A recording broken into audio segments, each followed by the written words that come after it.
I expect the main heading you could really give them now is distinct from the sex thing. I think you'd have to call them urban guerrilla. I think that's the main kind of theme that would make people understand them. They've got touches of primitive things. People who come in my shop, I notice Jordan wear sort of rather tribal makeup. Sometimes things like this are reminiscent of Greek peasant costumes, this little kilt, and like the tartan of this jacket and everything. It's got an old sort of feeling to it, a little bit to do with rather sort of bandits in the countryside, that kind of thing. Something that you might have seen at the Battle of Culloden, something like that. But, without all the bondage straps. Yeah, well, those are what make you feel very heroic, all those things. They add to the whole feeling that you have. They're very romantic, the whole sort of mood of these when you get them on. As I say, they've got these primitive touches, things like the trousers all come with a little loincloth on the back.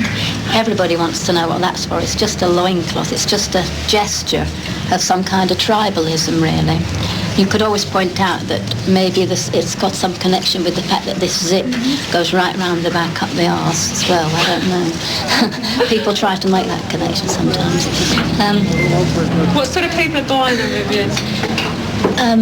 All kinds of people. I don't know who these people are half the time. I don't know if it's somebody. I think, my goodness, what does that old lady? What is? She's really getting into those trousers. And if I don't ask her where, what kind of background she's got, I just sort of think, well, she's perhaps an art lecturer somewhere. I don't know. I really don't know. I don't go to Hong Kong or to somewhere, and get something made up cheaply. I rely on English craftsmen to make things for me, and I think that people do appreciate what they're actually paying for.